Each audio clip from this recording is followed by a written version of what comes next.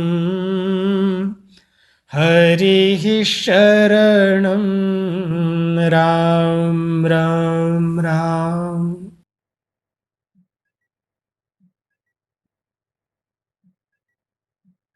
हरि शरणं हरि शरणं हरि शरणं हरि शरणं हरि शरणं हरि शरणं हरि शरणं हरि शरणं हरि शरणं हरि शरणं हरि शरणं हरि शरणं हरि शरणं हरि शरणं हरि शरणं हरि शरणं। श्रीमद् भगवद गीता में कहा है कि प्रकृति और पुरुष ये दो है। उसमें कार्य करण कर्तृत्व हेतु कार्य और करण है, इनके कर्तापन में हेतु प्रकृति है। तो प्रकृति से ये उत्पन्न होते हैं और ये क्रियाशील है। प्रकृति क्रियाशील है और पुरुष है वो भोक्तृत्व में हेतु होता है जब प्रकृतिस्थ होता है तो, और प्रकृतिस्थ नहीं होता तो देहेस्मिन् पुरुष पर, इस देह में रहता हुआ भी ये इससे बिल्कुल पर मनो बिल्कुल निर्लिप्त है। ऐसे जो पुरुष को जानता है गुणों के सहित प्रकृति को जानता है। गुणा गुणेषु वर्तन्ते इंद्रियाणि वर्तन्ते प्रकृति विच कर्माणि, ये आता ही है जगह जगह। तो ये क्रियाएं सभी प्रकृति में हो रही है और ये सारी क्रियाएं ये पुरुष में नहीं है। पुरुष तो इनका आश्रय है, आधार है, प्रकाशक है। वो प्रकाश का मतलब ज्ञान स्वरूप है, आधार का मतलब नित्य निरंतर एक रस रहने वाला है, आधार है सबका। तो वो आधार अगर नित्य निरंतर न रहे तो आधे वस्तु किस पर रहेगी? वो स्वाभाविक नित्य सर्वगत सानो असलो अयम सानो असल है, तो निरंतर है ऐसा। अब जो पुरुष में क्रियाएं देखने में आती है वे आती तो कहते हैं पुरुषा प्रकृतिस्थ ही भोगते। प्रकृतिस्थ होने से ही भोगता बनता है। और कर्ता कैसे बनता है कि प्रकृति क्रियमाणानि गुणै कर्माणि सर्वशः, प्रकृति के गुणों के द्वारा सब तरह से क्रियाएं होती है। अहंकार विमूढ़ आत्मा, अहंकार से मोहित अंतःकरण वाला होता है, तब कर्ता अपने को मान लेता है। तो कर्ता मान लेता है वो भी अहंकार से मोहित अंतःकरण वाला होता है। तो अहंकार है प्रकृति का कार्य, उस कार्य से मोहित होने से कर्ता मानता है। ऐसे ही पुरुष प्रकृति तो ही भोगते, ऐसे ही भोगता बनता है। तो प्रकृति के संबंध से ही कर्ता भोगता परिणित होता है। कर्म करता है उनका फल ये भोगता है। प्रकृति के साथ संसर्ग मान लेने से, कर लेने से, अगर ये संसर्ग न करे, अपने स्वरूप में स्थित रहे, तो ये कर्ता भोगना पड़ने का मिट जाए, तो ये जन्म मरण स्वतः ही मिट जाए। कारण के कारण गुण संगों से सदा सद्योनि जन्मसु, ऊंच नीच योनियों में जन्म होने का कारण गुणों का संग है और असंगता इसकी स्वतः सिद्ध है। तो असंग होते ही इनके संग रहित हो जाता है तो ये मुक्त स्वतः है ही, स्वाभाविक ही है। तो मुक्ति कोई बनाई नहीं जाती है, करी नहीं जाती है, ये तो स्वतः सिद्ध है, किंतु बंधन करवाया जाता है। अरे बंधन निरंतर रहता नहीं, ये तो सबका अनुभव है। बंधन रहित बात तो रहित होने से अनुभव में होगी, परंतु बंधन सहित रहने वालों को ये तो अनुभव में ठीक ठीक आता ही है कि भाई बंधन निरंतर नहीं रह रहा। जैसे बालक निरंतर नहीं रहता, जवान निरंतर नहीं रहता, रोगी निरंतर नहीं रहता, निरोग निरंतर नहीं रहता, भोग निरंतर नहीं रहते, कर्तापन निरंतर नहीं रहता। कभी करता है, कभी बंद हो जाता है, कभी नींद आ जाती है, कभी स्वप्न में जाता है, कभी सुषुप्त में जाता है।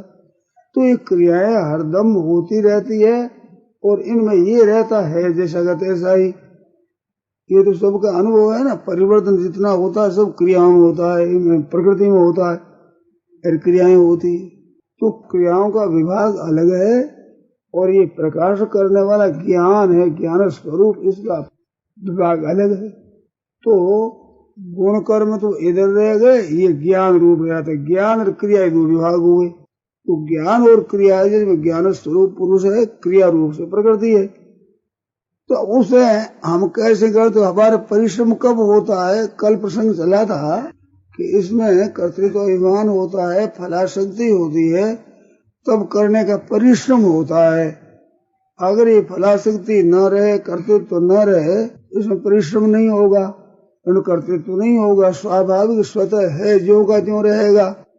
जैसे भगवान ने कहा कि मेरे को कर्म लिप्त नहीं करते क्योंकि मेरी कर्म फल में स्पृहा नहीं है। और दूसरी बात, तस्य कर्तार विद्या अकर्तारम, चारों वर्णों की रचना मैंने की, उनका कर्ता हुआ मैं अकर्ता हूँ। क्योंकि चारों वर्ण गुण कर्म, उनके गुण और कर्म थे, उसके विभाग के अनुसार चारों वर्ण की रचना कर दी, अपनी तरफ से कुछ नहीं। तो कर्तापन भी नहीं रहा और उनका फलेच्छा है, ये उसमें फलेच्छा में फल में भी उसकी संबंध नहीं रहा। इस वजह से कर्म बांधते नहीं।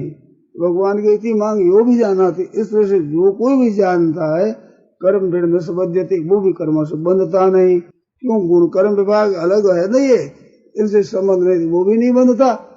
ये जो मैं विद्या है, ये विद्या को सीख ले, वो भी ठीक तरह से जान लेता है ठीक तरह से, तो वो भी कर्मों से नहीं बंधता।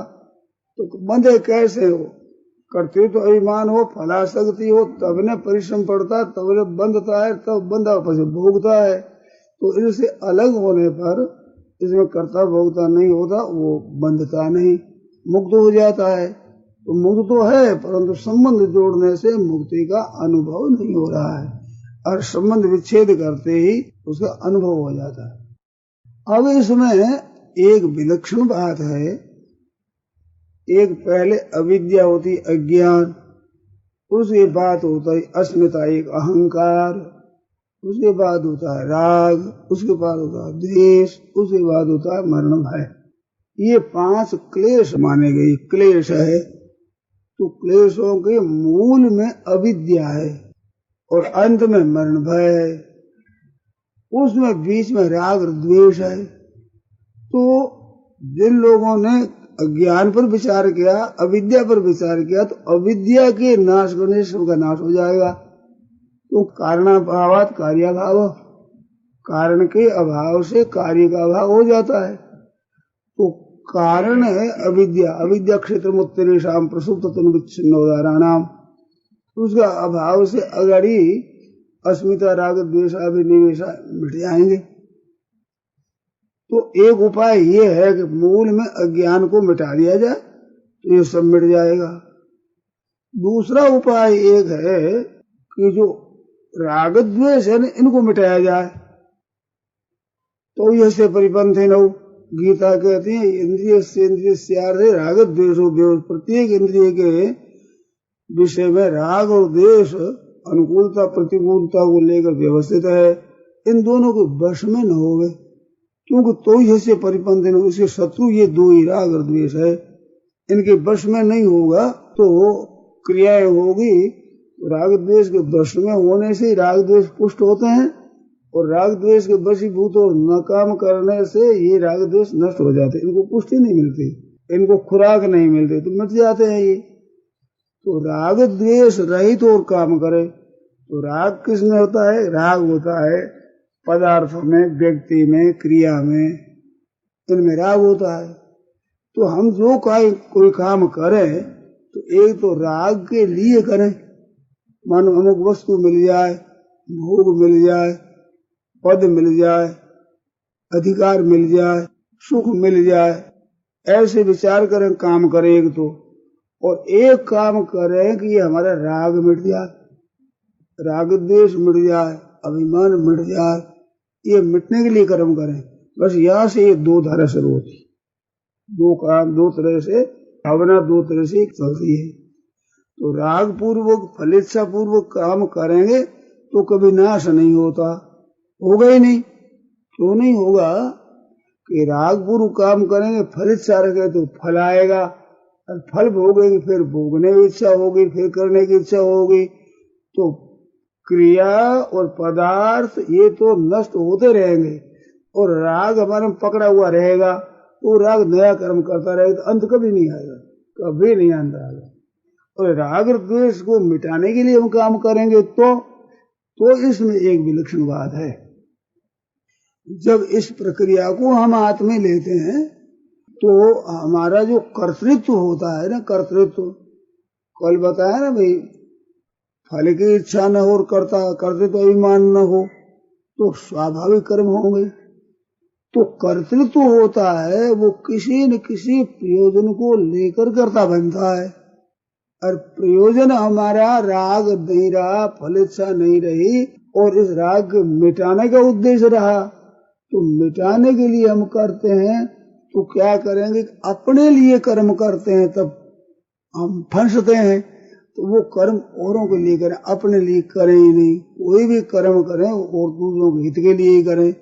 तो औरों के हित के लिए करने से हमारा प्रयोजन नहीं रहता, तो कर्तृत्व ढीला स्वतः हो जाएगा। क्यों, कर्तापन में खास तो भोक्तापन की भावना रहती है ना। इस वास्ते दूसरों का हित कैसे हो, तो ते प्राप्नुवन्ति मामेव सर्वभूति हिते रता, प्राणी मात्र के हित में रत होते हैं, मेरे को प्राप्त हो जाते हैं। तो सबके हित में प्रवृत्ति होने से एक बहुत विलक्षण बात आती है कि क्रियाशीलता प्रकृति में है, और प्रकृति की से जो अगर प्रकृति विकृति होती है, उस प्रकृति के कार्य में क्रियाशीलता है। और हमने आरंभ से ही क्रियाशीलता संसार को दे दी, संस्कार का उद्देश्य रख दिया, हरे का हित रख दिया, तो ये प्रकृति पुरुष का विवेक स्वतः शुरू हो जाएगा। स्वाभाविक क्रियाओं का प्रवाह संसार की तरफ हो जाएगा। जो संसार में क्रिया है तो क्रियाओं मिल जाएगी, पदार्थ मिल जाएंगे। इधर ये क्रियाओं का प्रवाह हो जाने से स्वतः तत्व आप साफ रह जाएगा। तो फलेच्छा नहीं होती, तो फिर हम काम करते हैं तो फलेच्छा का राग का नाश होगा, और वह राग का नाश होगा तो प्राप्त वस्तु है उनमें ममता नहीं रहेगी। ममता रहने से ही कामना होती है उत्पन्न, और कामना रहने से वो अपने लिए मानता तब ममता रहती है, और अपने लिए करते नहीं तो वस्तु भी अपने लिए नहीं, तो अपने नहीं रहने पर भी ममता नहीं रहती, और ममता नहीं रहने से अहंता नहीं रहती।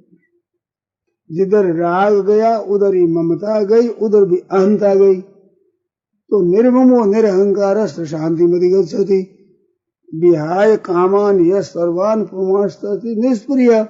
कामना का त्याग कर परवाह रहित जो विचरण करता है वो निर्मम और निरहंकार, वो क्रमश्रेष्ठ होगा, निर्मम और निरहंकार होगा।